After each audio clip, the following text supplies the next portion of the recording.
Our World with Neil Cavuto. Factor this, what's going on at the front lines in Afghanistan? Some say the end is near for the Taliban. On the next O'Reilly Factor.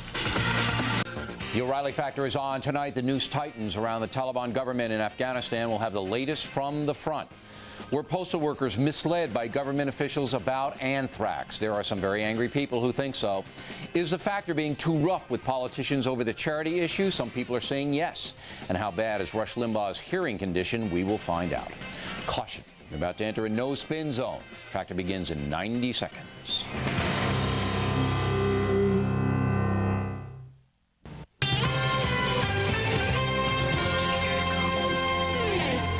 I'm Carol Iavana. The White House has confirmed anthrax at a remote mail site that serves the executive mansion. This after two D.C. postal workers who worked at the district's main processing center died of inhalation anthrax on Monday. 3 other workers are now also being treated for the disease. An anthrax scare has ended in Hawaii. A sample tested negative at a Navy laboratory in Pearl Harbor tonight. Initial field results showed a Honolulu office building had the bacteria. Health and Human Services Secretary Tommy Thompson told a congressional hearing the U.S. has enough emergency medical supplies to deal with any bioterrorist threat. There are currently 8 pushbacks, each consisting of 50 tons of medical supplies available as part of the stockpile. Each one includes no less than 84 separate types of supplies, things like antibiotics, needles, and IVs, a tablet counting machine, and oxygen mask. Thompson also says he's ready to ask Congress to suspend the patent held by Bayer Corporation on the anthrax drug Cipro. He says the drug is too expensive and that other companies should be allowed to produce their own versions. Another update at the bottom of the hour. Stay tuned now for the O'Reilly Factor. Coming up on the front lines in Afghanistan, a former Army general speaks out. That's next.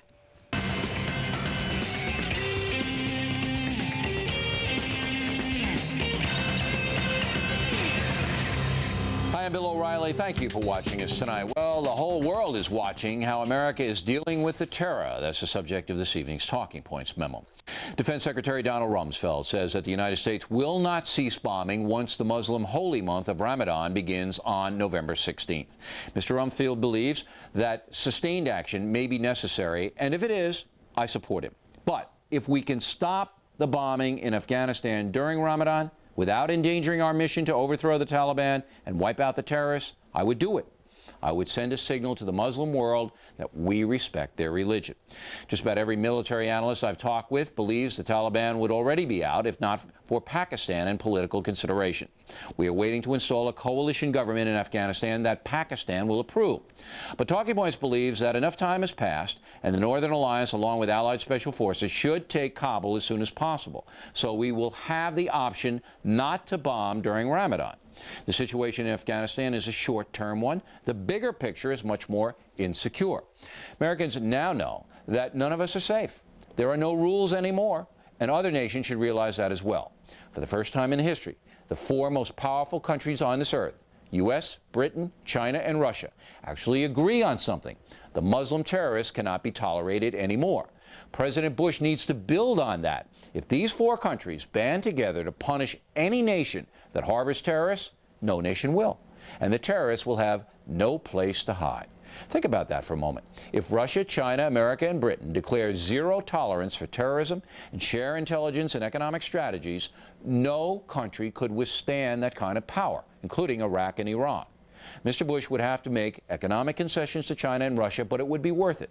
The war on terror cannot be won by us alone, and isolating terror-friendly nations is the way to go. The world is a very small place when the 4 most powerful nations are hunting you, and without trade, any country will fall. If President Bush can get this anti-terror strategy in place, the world will owe him a great debt. That is the final solution to terrorism. Talking Points hopes it is in motion. And that's the memo. Now for the top story tonight, the latest from the war front. Joining us now from Washington is Fox News analyst Paul Vallely, former Army Major General. All right, we hear about bombing the front lines of the Taliban. We hear about the Northern Alliance starting to come down. What do you know, General? Well, Bill, the noose is tightening around al-Qaeda and the Taliban as we speak. We're pounding all of that area from Mazar-e-Sharif and Bagram to the south to Kabul. So all of those targets are being hit to soften it up, to make it easier for the Northern Alliance to march to Kabul. Now, how many casualties are taken in bombings like this? Can the Afghan fighters hide in trenches? Can they, just avoid being killed by the bombing with certain defensive maneuvers?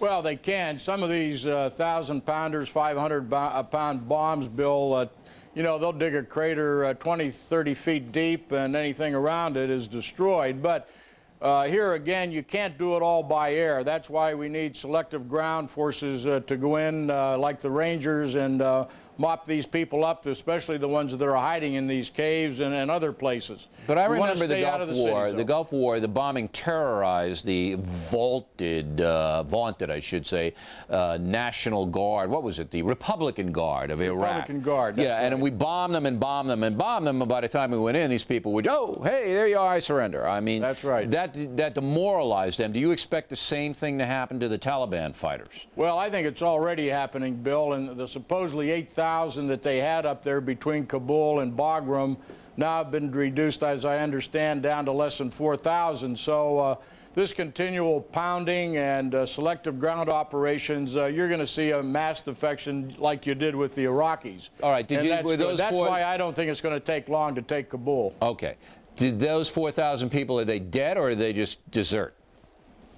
Well, you're going to have a number of them. There will be casualties. They'll be killed. They'll be wounded. POWs, as we call them. So you're going to have a mixture of all of that, Bill. Oh, no, but the bombing, did they kill them, General, or did they just run away? You mean in Iraq? Yeah. No, in Afghanistan. You said that there was a force of 8,000. It's now down to 4,000. Yeah. Those people dead or they run away? Well, we're not on the ground to count numbers in the main battle area where the Taliban resides, so hard to put a figure on that. That's just what we've heard through sources over in that area.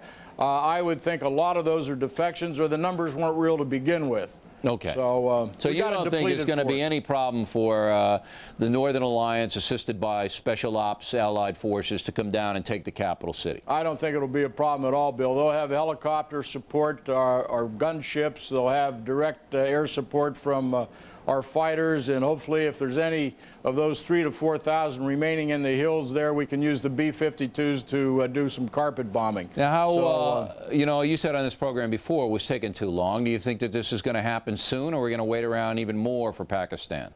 Well, I think we have to prosecute this war. We don't want to roll this up into the winter and, like you said earlier, have to deal with all the propaganda on Ramadan. So I'm not sure what's happening and why we're delayed, but it appears that Taliban's been broken enough that we ought to be able to go ahead and release the Northern Alliance and then take out selected targets with our commandos. All right, so the end game is in motion. The last question for you, General. Now, I see this as a much bigger war than just Afghanistan. I laid it out. You have the 4 major powers on this earth seemingly in agreement that Islamic fundamentalists have to be stamped out. Isn't that the way to go here?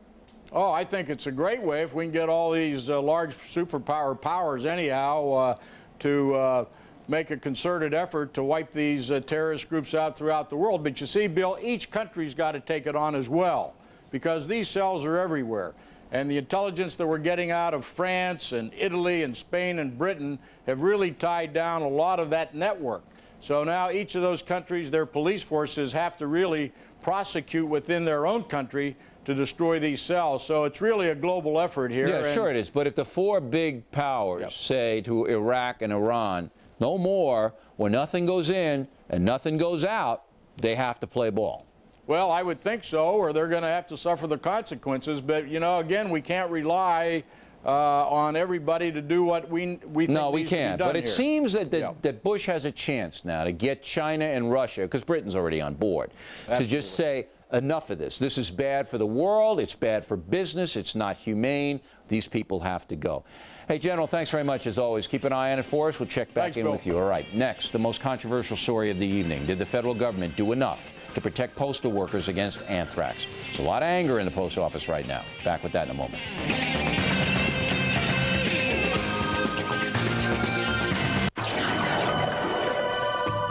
The Cadillac DeVille DTS.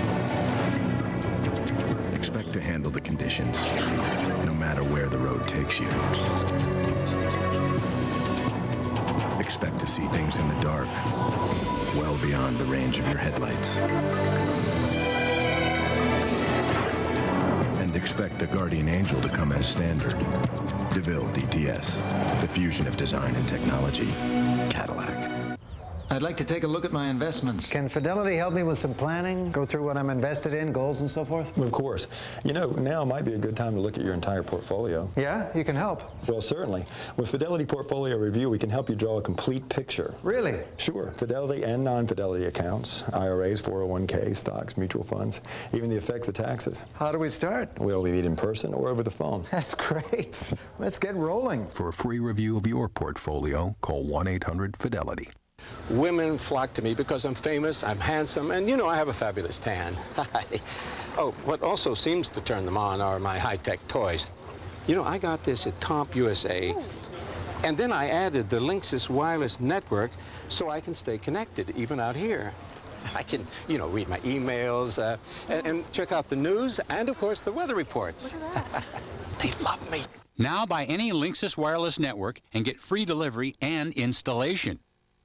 Are you near a phone? Can you take down a number? Then call to find out about term life insurance at competitive rates from a respected insurer, Protective Life Insurance Company.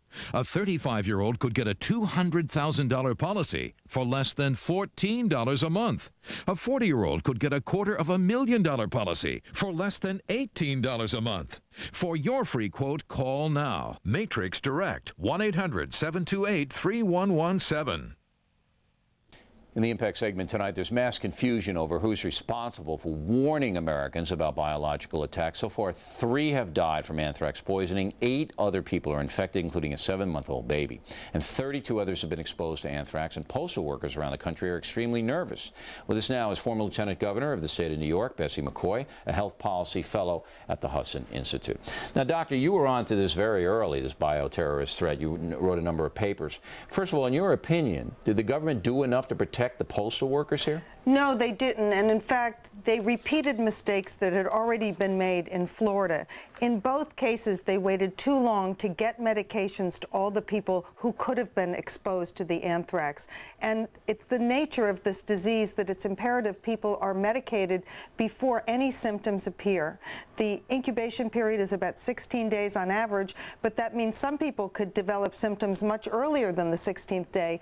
And once you develop symptoms, you're untreatable. 90% of the people who develop symptoms die of anthrax. All right, but we knew the Florida thing down there in Lantana with the tabloid newspapers, but we didn't know about the New York situation and the Washington situation, Tom Daschle's office, NBC, CBS. So how would you have gotten them medicine if they didn't know when it was going to strike? Well, the authorities waited 7 days between the time Daschle received his letter and the offer of medication to the postal workers. In fact, many postal workers asked for medication sooner. They were worried that they had been exposed. Let me stop you there. So if you were in charge, you would have given medicine or offered it to every D.C. postal worker, no, every but certainly post in office? the Brentwood facility. That's where Close the mail. to the Capitol. That's right. That's where the mail that's delivered to Congress is sorted. And so it would have been circumspect to offer medication and testing to the workers in that facility. Okay, and the same thing in New York, the post office that delivered to NBC and the one that delivered to CBS, you would have offered it to those people as well. That's right. It's logical to trace back the root of this letter and figure who could have been exposed. Right.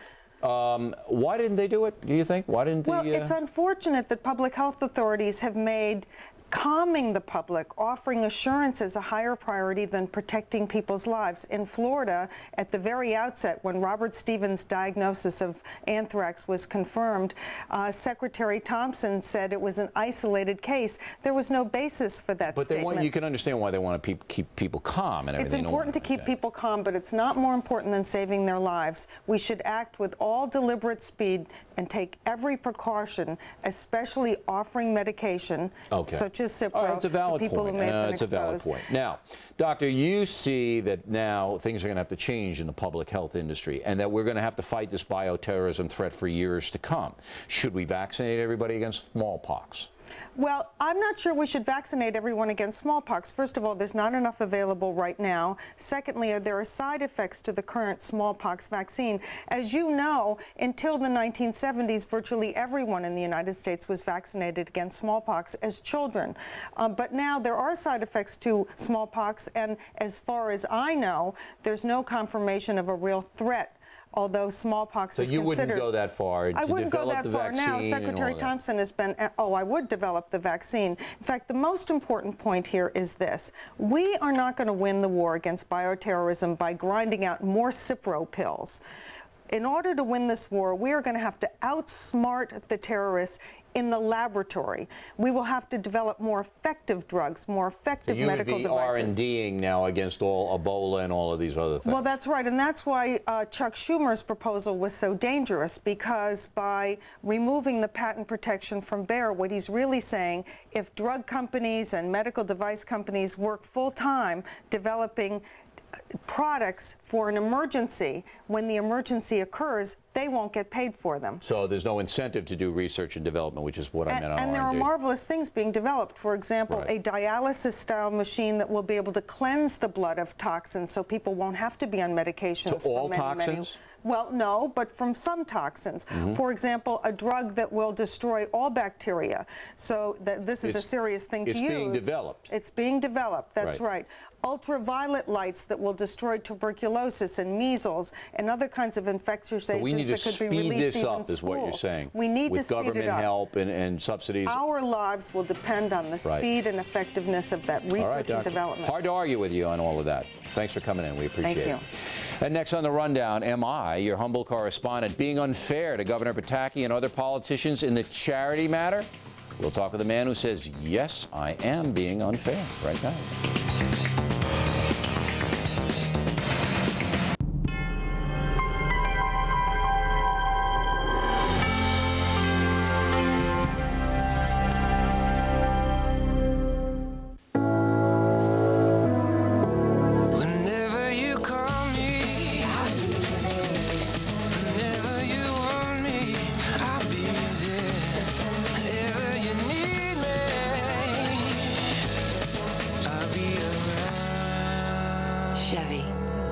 You can depend on, the cars that last. You never have to look too far. Chevy, we'll be there. Always with you.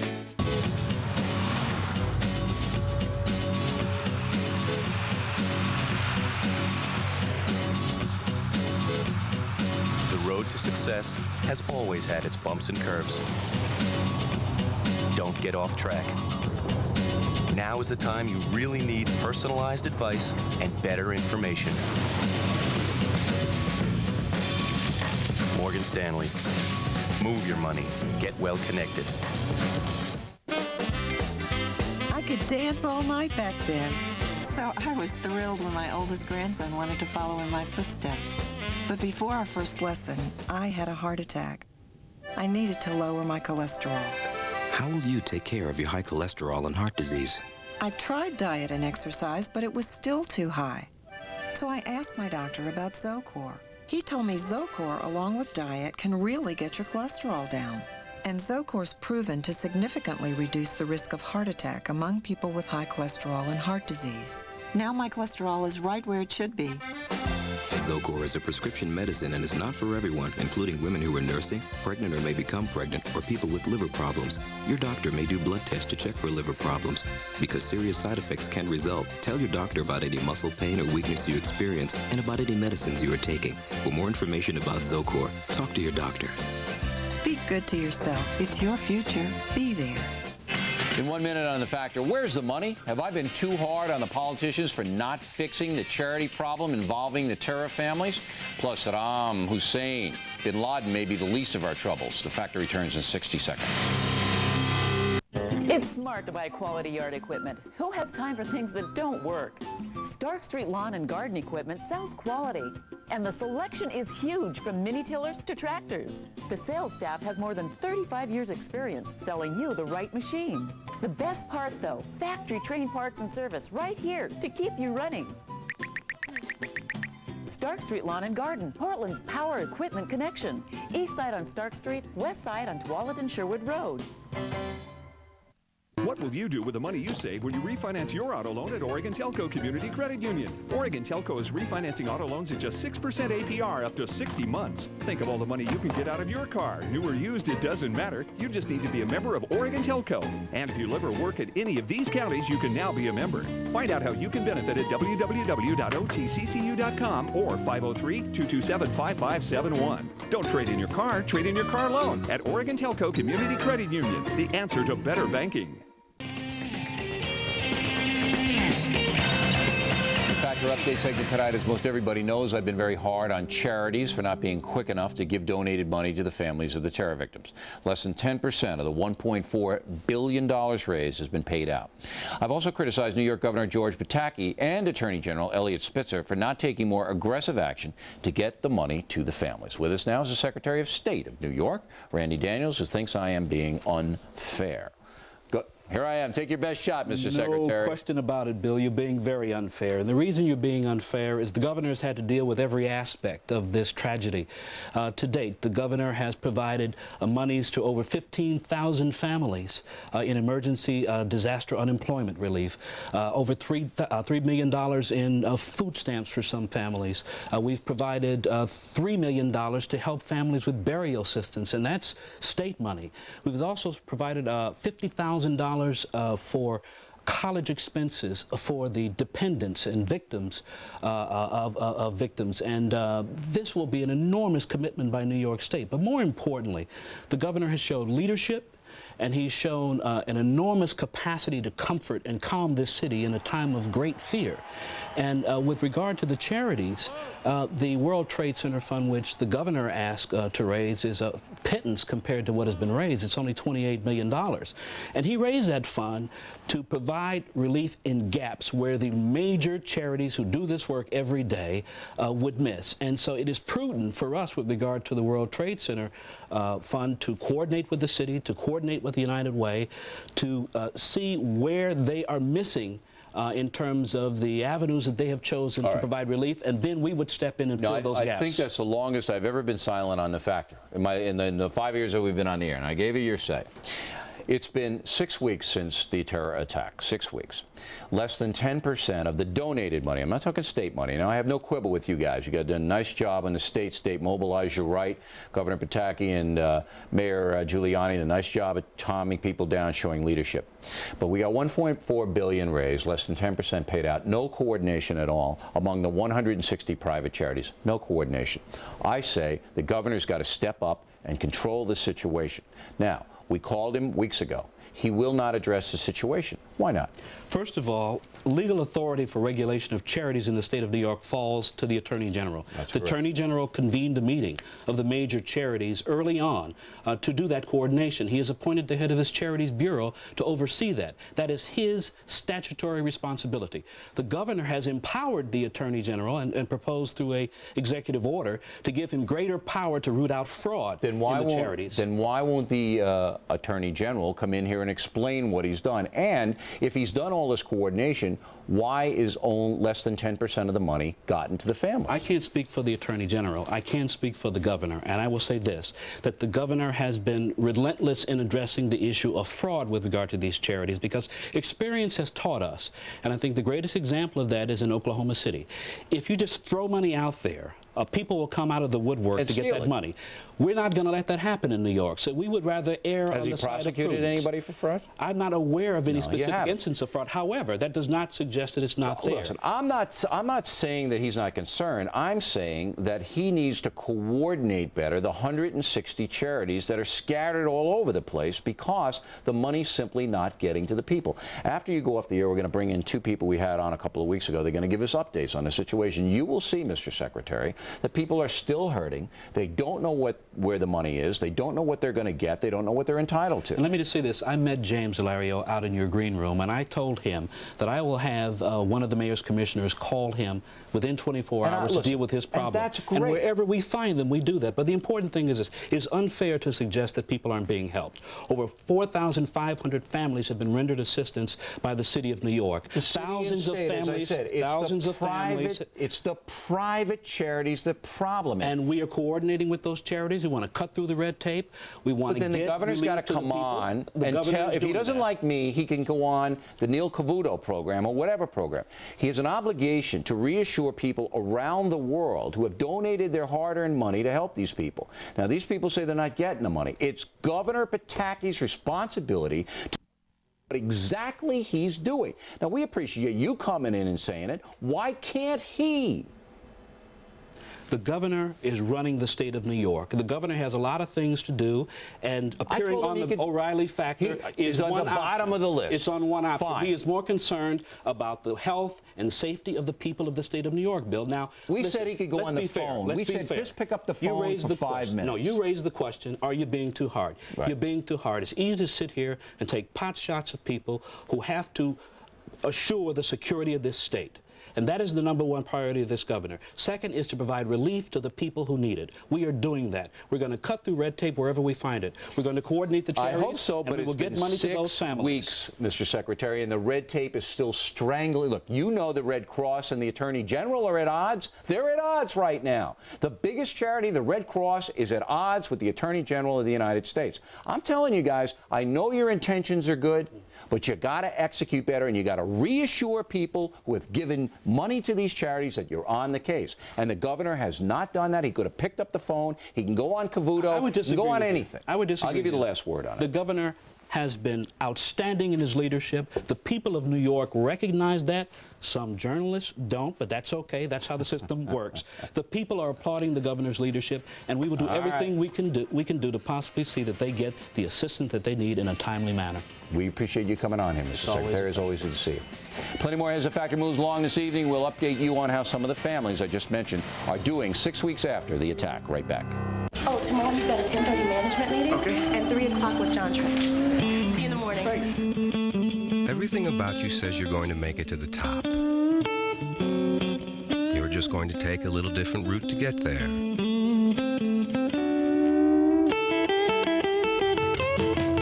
It's not about when, it's about how.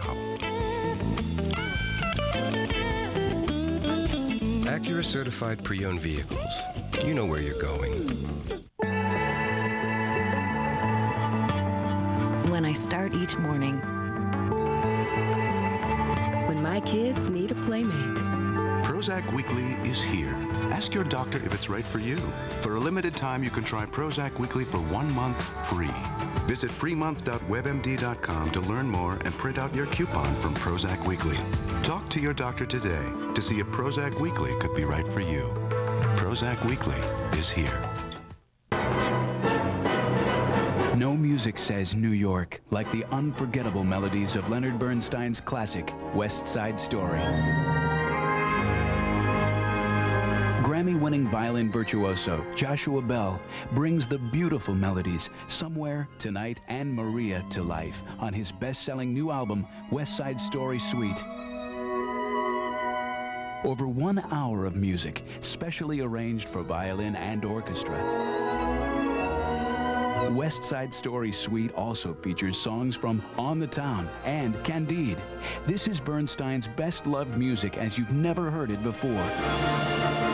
Joshua Bell, Bernstein's West Side Story Suite, a timeless tribute to New York from one of America's most legendary composers and one of today's premier violinists. To order Joshua Bell, Bernstein's West Side Story Suite, call the number on your screen or send a check to the address shown. Order now. The Political Pulse, the war on terror. From the nation's capital, our team Washington, with breaking news, exclusive interviews, and live updates. Special report with Britt Hume. Tonight, 2 postal workers dead, others infected, the Capitol attacked. Airborne anthrax takes its toll. How do we stop these deadly deliveries? Watch Special Report with Britt Hume. Tonight at 1, the fate of the .coms. Amazon's Jeff Bezos on the e-commerce jungle. Then at 2, squaring off on the issues as all sides collide. In the personal story segment tonight, a couple of weeks ago, we spoke with Jimmy Ilario, whose wife Peggy was killed in the World Trade Center, leaving Jimmy to raise 2 young boys. And we spoke with Susan Ferrugio, who lost her husband Mike in the Twin Towers. Both are back now for an update. And I want to tell Factor viewers, who are the most generous on earth, that please don't send any money to us, because we can't handle that kind of a situation. And it's better that we operate within the system, and we're going to make the system work. It's taken too long, but we're going to make it work. Jimmy, let's start with you. I mean, you just saw the Secretary of State of New York. I believe he's a sincere man. I think they want to help. But are they being as effective as you would like them to be as a citizen of New York? No, I haven't heard from one person from New York or from the city at all to tell me they know my wife is missing and they know what happened and they're there for us. Did you get any checks from the city and state? No, other than Social Security. Which you're entitled to anyway. Right, I have no... But no disaster relief or any of this stuff? Nothing. It's like I don't exist. Okay, and now I'm sure that's the case. They will catch up with you, but I think they should do it faster. How do you see it, Susan? You're in Jersey, right? No. Oh, you're in New York, too? Mm-hmm. I'm sorry, I thought you were over in Jersey. So you're in New York. Have you heard from the city or state? No, I haven't heard from them. All right. When you heard the Secretary of State saying that they're doing what they should do and everybody's up, what do you think? Well, what are they doing? I mean, they're doing everything they should, and they want to cut through red tape, but what does that really mean? I don't know what it means, which is why I wanted to get the governor on here. So you haven't heard anything from the city or state either? No. Have you received any checks from them? No. No, nothing. So, I mean, I'm caught in the middle here. I don't want to be unfair to anybody, but I'm listening to the stories that I hear from the people who are affected by this. But you have gotten some money from the private agencies after your appearance on The Factor. What happened? Right. Well, the day after I was on this show, both the Red Cross and the United Way contacted me. Went through a very detailed questionnaire and basically sent me a check for 3 months' expenses the next day. I had it in my hand. The United Way put me in touch with the foundation that's distributing the money for them. Right. And I was supposed to go down to the Family Crisis Center with pay stubs and some identification and pick up whatever money I was entitled to. And I haven't done that because, well, I had my husband's funeral, and then, you know, I just don't have the time to go. And that's the problem, is that you guys can't be tied up with a bunch of stuff. But I understand the charities wanting to be careful. I think both of you do as well. I mean, we don't want any fraud or anything like that. But one last question, Susan. Has anybody laid out the long picture to you, the big picture, on how you'll be taken care of and what you're going to be entitled to, not just now, but 3 or 4 years from now? No. And I don't know what to expect. Right, you don't know. You have no idea what your future is going to be. No. All right, you see, that's another big hole. How about you, Jim? Has anybody said anything to you? Look, you and your 2 boys, here's the scenario for the next 10 years of your life. Here's what's available. Here's what we're going to do for you. Not only did nobody tell me that, but I've had a lawyer try to find that out for me, and he doesn't know. So you've hired a lawyer to be your advocate because here. I can't do it. It's such a maze. First of all, I'm walking around in a daze for 6 weeks now. Sure. I spoke with doctors, and the doctors tell me shock could last up to 6 months. When the shock is over, it's going to get 3 times worse than this. You should be depressed. If you could believe it, 3 times worse than what we're feeling now. But I think you guys, both of you, knowing you a little bit, can handle it. I really do believe that you're both going to be fine, and you're both going to be able to rise up and handle it, especially with you with 2 kids. I'm doing it for my wife. Right. You know, I mean, that's how you got to look at it, Jim. You got to say, look, I got 2 kids here. I got to be strong. I'm doing it for my children and for my wife. Right. But everyone watching sympathizes because you're traumatized. What I don't understand is that these politicians, and again, I know they're trying to be fair, they don't see that. They don't seem to understand that this is retail politics, that you guys have got to be helped now, and then it's 6 weeks, and they're cutting through and it's a lot of rhetoric, you know. Are you mad at Governor Pataki? No, I can't be mad at those guys. They're trying. I'm mad more at the city. And I'm a big Giuliani supporter, and I can't believe that I haven't got 1 phone call. I had a letter about ashes that they want to give people. If they could send me that letter, they could have called me. All right. Are you mad at Governor Pataki? No, I'm not really mad at anyone. I mean, it's definitely their responsibility to contact people. I can't say I'm mad. I'm disappointed. I'm baffled. And the other thing, too, is that, you know, I'm on this show, so I probably will get a call tomorrow from someone. That's right. But no, I'll tell you other what, people won't. if Governor Pataki comes on The Factor, which I don't think he will, I'm having you guys on with him. You can ask him the questions. I'll be here. but we'll have him in there. All right? That'll be great. And I hope he steps up. Thank you very much. And, you know, we'll keep it in touch. We're going to make sure. We appreciate everything you're doing for us. Factor will continue in a moment. We hope you stay tuned.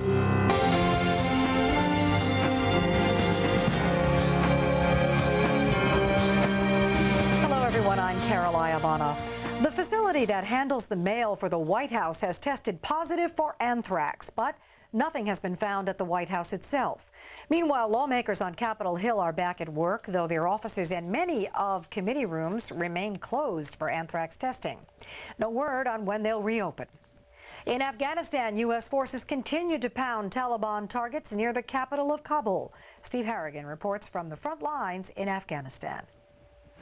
For almost 9 straight hours, American warplanes have been pounding positions in and around the Afghan capital, Kabul. It started in early afternoon where we could see those warplanes targeting Taliban frontline positions, eviscerating artillery positions of the Taliban, and then later throughout the night as planes circled overhead, pounding positions in and around Kabul.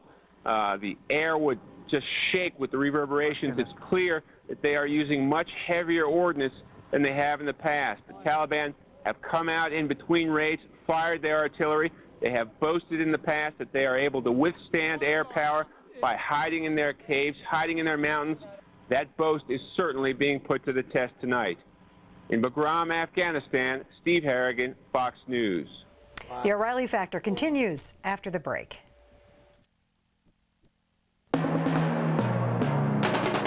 Just because you're strong doesn't mean you can't be gentle. That's also true of Imodium AD. Gentler than you thought, effective as you think. In and out. Good. Keep the victim calm. And 1, and 2, and 3, and... Okay, there you go. That's over 100 channels, sports, news, digital music. Installation's free, and it's only $31.99 a month.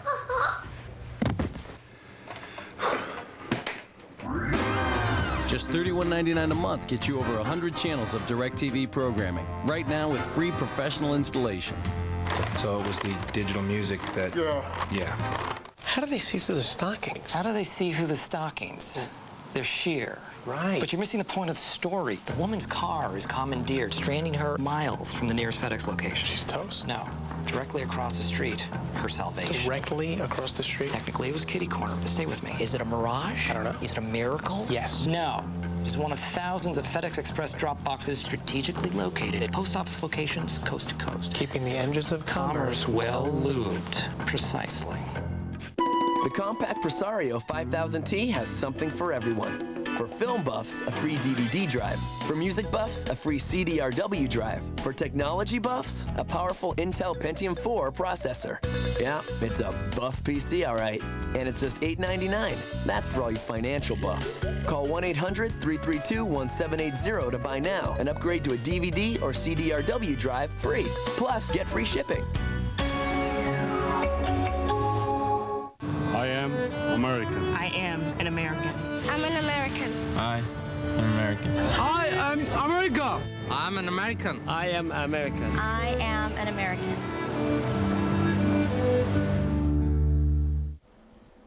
Thanks for staying with us. I'm Bill O'Reilly in the Unresolved Problems segment tonight. The Taliban government in Afghanistan will be history soon, and then America will have to figure out how to deal with Saddam Hussein. Joining us now are two men with different points of view on the subject. In Washington, Ambassador Ed Peck, the former chief of the mission in Iraq, the U.S. mission, and Ambassador Hinek Komenichek of the Czech Republic, where Mohammed Atta, one of the hijacking guys, a ringleader, reportedly held meetings with a mysterious Iraqi official. And the ambassador right here got onto it, and you chucked Mohammed Atta right out of your country. Tell us about what happened. Well, it was not Mohammed Atta, but the number 2 in Iraqi embassy who was expelled out of the Czech Republic because his duties were not, let's say, diplomatic. All right, so this Atta guy met with the number 2 Iraqi guy living in the Czech Republic at the time. That's still to be proved. What we can be sure is the hard data, that Muhammad Atta entered twice the Czech Republic. To be precise, once he was just in the transit in the Prague airport, and the second time he entered the Czech Republic, and he was staying there for 24 hours. To know whom he met, what his program was, it's still under the investigation, so it's too premature to make a direct connection between Iraqi consul in Prague and Muhammad Atta staying in Why Prague. then did you expel the second-in-command Iraqi from the country? Well, there were some indications quite strange. If you have quite high-ranking diplomat who is number 2 in Iraqi embassy and you never meet him because he has no diplomatic activities, it's clear he will be paid for something. It's clear that he has some activities. So you didn't know precisely what he was doing, you just suspected him? We suspected, and we had enough information to move on the decision of the Czech government, because there had to be a decision by the Czech government and the Ministry of Foreign Affairs to expel him and to proclaim him as a persona non grata based on endangering security interests. Do you believe of the personally, Czech your belief that this man was dealing with terrorists? I personally cannot say, because I never met him. That was part of the problem. The Prague is a pretty small place, pretty And you just never saw him. small. But by Arab reading your community. intelligence from the Czech intelligence service, did you come to any conclusion? I came to some private conclusions, and I hope one day they will have to be released, but it will be too premature to release them right now. Well, you threw him out of the country, so I'll connect those dots. Now, Mr. Peck, we're seeing a pattern of behavior on the part of Saddam Hussein. Now, you know this man. Do you feel that he's a threat to the world? No. You really don't feel that he's a threat to the world? Threat to the world? Yeah. No, we don't have anybody around who's a threat to the world. Is he a threat? Yeah, he's certainly a threat. But when you take a threat to the world, no, I got to step back and be like my diplomatic colleague and say, no, I see very little indication that he's a threat to the world. Well, I mean by that he's capable of funding operations that will kill babies and women, and I consider that a threat to the world. So anybody can get it, random stuff sent through the mail, you know what I mean, terrorism. And I believe that this man is associated with that terrorism based upon defectors and what they've told the CIA and what the CIA guys have told me. Am I wrong? Well, you see, I've always had the impression, sir, that you are kind of a skeptic, and I mean that in a proper way. Yeah, I am. Yeah, there's certainly reasons to suspect this kind of thing, and just as my colleague, the ambassador, said, there's some suspicious things going on. But if you mention killing women and babies, you know, that's a pretty serious charge to level against anybody. And there are those out there who lay that charge at our feet, especially where Iraq is concerned. But I don't think that we gassed Kurds in the northern part of the country. You know, the Geneva Convention says no gas. And Butler, Mr. Butler, the weapons inspector, says he's got all kinds of stuff underground that he's developing. He's got the anthrax, the Ebola, the smallpox. You just discount that? Don't believe it at all? No, you misunderstand me. I mean, of course, Mr. Butler says that, and he may indeed be right. But what I'm concerned about is why people, such as yourself and I, consider Saddam Hussein to be a threat. And that is because the man has what he believes to be solid reasons to dislike us. Well, all right. He can dislike us all he wants, but he also, as I said, wiped out a bunch of Kurds with gas in the northern part of his country. And the gas, of course, was given to him by the United States. Well, that's fine. I mean, I don't care what the gas was for, fine. But he did it. And then he invaded Kuwait to try to take that country over. And while he did that, the Kuwaiti people were brutalized, as you know. And it seems to me that this is a man... You're engaging in selective morality. Is invasion a crime, or just who does it? Well, listen, I'm not going to right every wrong that's ever been done to civilization on this program. That would be insane. I'm targeting a man who I believe is a threat to the world, as I said in the beginning of my opening remarks. Now, the ambassador over here from the Czech Republic expelled the number 2 Iraqi because for some reason the Czechs thought that this guy was a threat, doing something bad. Now, I know I don't have videotape of Saddam Hussein making anthrax, but I think there's enough evidence on the record to say, we got to deal with this person. If you were President Bush, how would you deal with Saddam Hussein? Well, you've just said the magic words, Mr. O'Reilly. What I would do is to deal with Saddam Hussein, which we don't do. If our government can eagerly, no, not eagerly, but strongly push the Iraqis and the Israelis and the Palestinians to talk, why can't you talk to Saddam Hussein? So you would negotiate with him? I would not, yeah, you bet your life. Negotiation is what you have to do to solve your problems. You see, if the Israelis and the Palestinians, who are right up cheek by jowl, can talk, they don't like each other. They're a threat each to the other. If they can talk at our urgings, just like the Catholics and the Protestants in Northern Ireland, why can't you talk to Saddam Hussein? We negotiated with the Soviets when they were threatening to blow us off the face of the earth, and vice versa. All right, so you feel that he's a villain or no? Oh yeah, he's a villain. You think he's a villain, but you would negotiate with the villain rather than try to remove him from power? Well, see, you can remove him from power, but you got a couple of problems right away. First is that is not our charter. We don't have the right to do it. If he's harboring terrorists, we do. Well, the Pakistanis are harboring terrorists, and so are the Irish. So you're engaged in selective morality again. That's which true. Everybody does. All right. Everybody does. No problem there. A lot to think about, gentlemen. Mr. Ambassador, thank you both for coming in. We appreciate it. It's always a pleasure. And when we come back, the ordeal of Rush Limbaugh. He's losing his hearing. We'll tell you what his long-term situation is. That's next.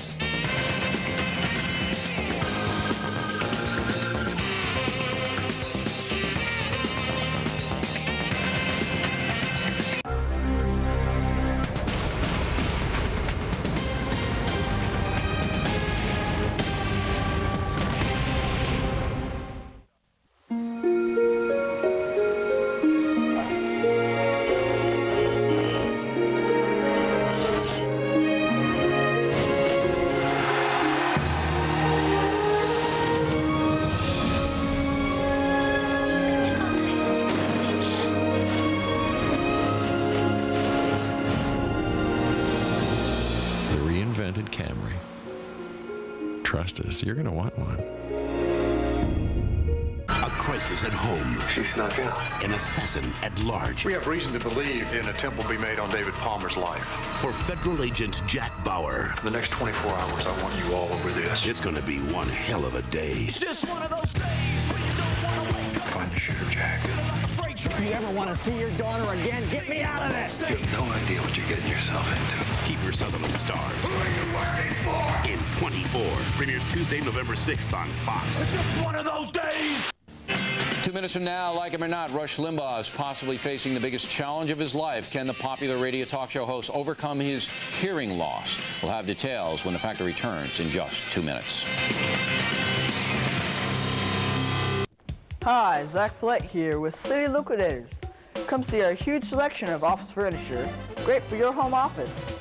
Cherry computer credenza and bookcase, $299. Vintage style computer desk and hutch, $199. Mission computer desk and hutch, $227. Computer desk, $119. Executive desk, $119. Rolling computer station, $117. Computer desk and hutch, $99. For great selection and unbeatable prices, it's City Liquidators Furniture Warehouse. It's Food Network's Full On Football. Here's your host, Boomer Esiason. Hey fans, let's get in the game for the ultimate matchup, football and food. Al Roker and an all-star team of celebrity chefs serve up some exciting new specials with your favorite professional football players. Every Thursday night in October, Food Network gives you the best chips, dips, and tasty tips. Full On Football, kicking off Thursday, October 4th. Tune in to Food Network's Full On Football all this month on AT&T Broadband. I'm not talking to you. Now families can enjoy the ultimate web experience and use the phone line at the same time. Hold on a sec. Don't you get it? I think she's in love. Introducing Quest Connected Home. It's your home phone line with tons of great features, plus unlimited MSN broadband powered by Quest for just $72.90 a month. Now even get free activation, a $99 value. This is staying connected.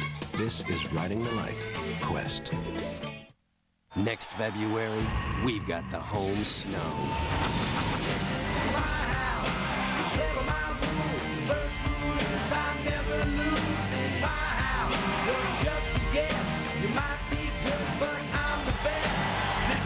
The Winter Olympics in our house, Salt Lake City, 2002. See it on the networks of NBC. To advertise within the 2002 Olympic Games, call AT&T Media Services at 503-535-6120. In the back of the book segment tonight, I've never met the man, but I feel very sorry for Rush Limbaugh. Like him or not, he's the most powerful radio talk show host in America, and now he faces an enormous challenge. On October 8th, Mr. Limbaugh told his radio audience that he's losing his hearing. He suffers from autoimmune inner ear disease. With us now is Dr. Simon Parise, an expert on the disease Mr. Limbaugh has. Doctor, it's devastating to anybody who gets a disease suddenly, no matter what the disease is. But when you have something that affects your eyes or your ears, you're thrown off kilter. And I admire Mr. Limbaugh very much because he's been able to do his radio program. He's up front with his listeners, and he sounds still very good. But he's got to be suffering something awful. He's remarkable in that he's able to function at all. If you can't hear, your ability to communicate, to interact, to think spontaneously is greatly affected. You also have difficulty monitoring your voice, so that as you lose more and more hearing, you really don't get the feedback from your ears to your voice box. And that makes it very difficult to communicate. So it's a psychological as well as a physical thing. Definitely. Is there any hope for him? I mean, he's almost totally deaf now, I understand. Well, initially, people are treated medically for this condition. It's a disease in which the immune system doesn't recognize normal tissue from foreign tissues that it would want to destroy. And as a result, it destroys hair cells, nerve endings within the inner ear. So first you get treated medically. And if medically a person doesn't respond, surgically one can restore hearing with a new medical technology that's called a cochlear implant. Now, what does that do? A cochlear implant takes sounds. It's a surgically implanted device in which an electrode is inserted into the snail-like part of the inner ear. And what you do is digitalize sound into an electrical signal and then electrically stimulate the nerve of hearing, which is still functioning. It's able to function. The nerve of hearing is not damaged. It's a microscopic nerve endings that we call hair cells. So you get a little thing planted in your head then? Yes. Which basically will allow you full hearing, or? Well, it's hearing that's good enough that it allows you to use a telephone interactively with other people. And this is relatively new, you say? It's in the process of being perfected, but it's been around for 25 years. And today's devices look like a conventional hearing aid, and they're really truly remarkable. That's, now this autoimmune inner ear disease, did it ever get better on itself? Does it ever reverse? Sometimes, if you're lucky, yes. So it can be reversed naturally? Yes. When a person has this, in your experience, because you're one of the top experts in the country, how are they able to cope emotionally with just getting a sudden hit like that and not being able to do something that you've been able to do your whole life? Well, hearing is the way you orient yourself to people. If you're sitting in a room by yourself and you're waiting for a doorbell to ring and you don't hear anything, you don't know if someone's coming in, you don't know whether to leave the door open. When you try to communicate, you have to lip read, and lip reading is a very difficult task, so that you really become socially isolated. And when you're socially isolated, it's remarkable that anyone can function because you get very depressed. You withdraw from activities. Frustrating. The frustration must be tremendous, especially with a guy like Limbaugh, who's vibrant and using all his skills and looking at the world around him, constantly analyzing it and making a living basically off his wits. And you take 50% of his wits away in a eyelash. You take away the sensory part, the input, but the brain still functions, and he's remarkable in his ability to produce thoughts and to still carry on normally. It is. And he's a role model for hearing impaired Americans. You think so? Yeah, absolutely. And with this new implant thing here, he'd probably be able to get back to 100%, right? I believe so. All right. Well, Doctor, thanks very much. And, of course, we wish Rush Limbaugh the best and everybody else who, there's about 20,000 Americans, that's all, out of 300 million of us. It's a rare entity, fortunately. Right. Yes. Thanks, Doctor. We appreciate you coming in. Next, we'll wrap things up, the most ridiculous item of the day and some of your mail. In and out. Good. Keep the victim calm. and 1 and 2 and 3 and... Okay, there you go. That's over 100 channels, sports, news, digital music. Installation's free, and it's only $31.99 a month.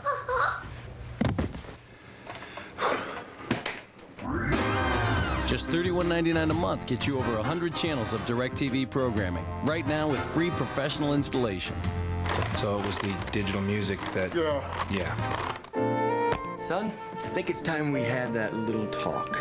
Okay, Dad. Well, I know it's kind of awkward, but you're old enough now, and it's time you learned about supply chain management. See, it's all about businesses sourcing materials and delivering products to market more efficiently. You follow? Okay, so not everyone understands supply chain management, but we do. CNF. We straighten out supply chains for leading companies worldwide. CNF, where supply meets demand. You're about to see how to get lots of CDs when you join the Columbia House Music Club. Not 1, not 2, not 3, but your choice of 12 CDs free. Pay just shipping and handling with membership. When you buy one now for just $9.95, go online to chcdclub.com now and get 12 CDs free as your introduction to the Columbia House Music Club. There are over 12,000 titles to choose from, most with sound clips so you can listen before you buy. You also get your choice of free magazines featuring your favorite kind of music and bonus points that earn you even more free CDs. Best of all, you get your music delivered conveniently right to your door. Try us now for a 10-day trial. Because when you can get 12 CDs free when you buy one for just $9.95, everything is falling into place for you. Visit chcdclub.com or order by phone. Buy one CD now for just $9.95 and you'll get any 12 additional CDs free, plus shipping and handling with membership. Log on to chcdclub.com or call this number now. The Political Pulse, the war on terror. From the nation's capital, our Team Washington, with breaking news, exclusive interviews, and live updates. Special report with Britt Hume. Tonight, 2 postal workers dead, others infected, the Capitol attacked. Airborne anthrax takes its toll. How do we stop these deadly deliveries? Watch Special Report with Britt Hume. Tonight at 1, the fate of the .coms. Amazon's Jeff Bezos on the e-commerce jungle. Then at 2, squaring off on the issues as all sides collide. Time now for the most ridiculous item of the day. It is probably good for most Americans, and I can't make too many personal appearances, just don't have the time to do it. Judging from some of my mail, I should be hiding in the basement. But on Friday, October 26th, I'll be in Dallas, Texas, speaking to the National Center for Policy Analysis. And that event is open to the public, so I want to tell you about it in case you're down there. You can get information through their website at www.N as in Nancy, C, P as in Peter, A.org. That's www.ncpa.org.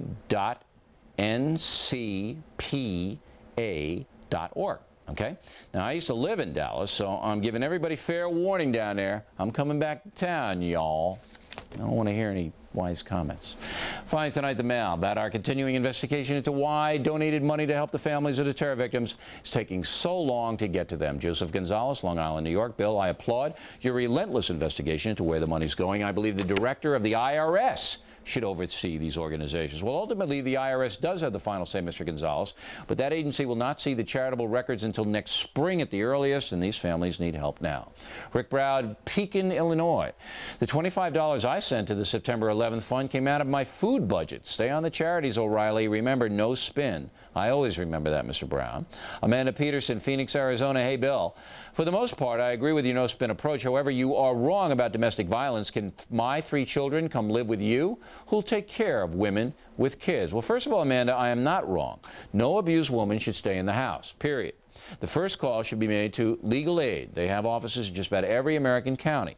The lawyers there work pro bono and can provide immediate assistance to any woman who needs it. There are also a number of abuse hotlines across the country that can direct people to services, and I hope that information helps. Cecil Brown, Humboldt, Texas. Mr. O'Reilly, only a handful of people will die from anthrax this year. More than 30,000 Americans will die from the flu. Why can't the media put things into perspective? Well, last time I'm going to answer this question, Mr. Brown. Bioterror is a major story.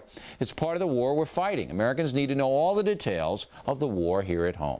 Rick Sanders, Benton, Arkansas. Mr. O'Reilly, your exchange with Ibrahim Ramey was rude and confrontational. It was almost as if you were challenging his non-violent approach. Well, here's a clue, Mr. Sanders. I was challenging him. And he had no solutions to the terror problem other than blaming America for it. Complete nonsense. Mark Rosenbaum, Pleasant View, Colorado. Hey, Bill, you were right to flare up at Mr. Ramey. He had no solutions. Thanks for your big mouth. Charlie Holtz, Cookstown, New Jersey. The only way to deal with evil is to fight it aggressively. If there are casualties along the way, that's an unfortunate byproduct of trying to make the world a safer place for everyone. Exactly how I feel, Mr. Holtz. And Matthew Giuliano, Austin, Texas. Bill, you're one of the most arrogant people on television. Well, let me stop you right there, Mr. Giuliano. Why am I arrogant? Because I state my case with certainty? All the guests here on The Factor have their say. Because I sometimes disagree, does that make me arrogant? The dictionary defines the word as a feeling of superiority. That's not what the No Spin Zone's all about. We respect all well-thought-out opinions. We don't impose anything. You, all Factor viewers, are the final judge of the debate. And how about that website? We wanted you to try it out.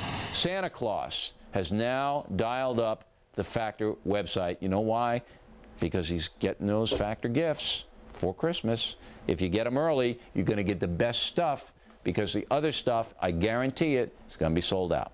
www.foxnews.com/O'Reilly. Then we have all the editorial stuff on there. The interview with Ibrahim that they're talking about, it's on the Factor website. What else? We have puppets. No, we don't. Hannity and Combs puppets. We have them on. No, we don't. I'm lying. I'm delirious, right? Are we almost over here? Are we out of time? Yes. How about emailing us with some pithy comments? O'Reilly@foxnews.com. We should sell Hannity and Combs puppets for Christmas. Okay. We should get them on there. O'Reilly@foxnews.com for the email.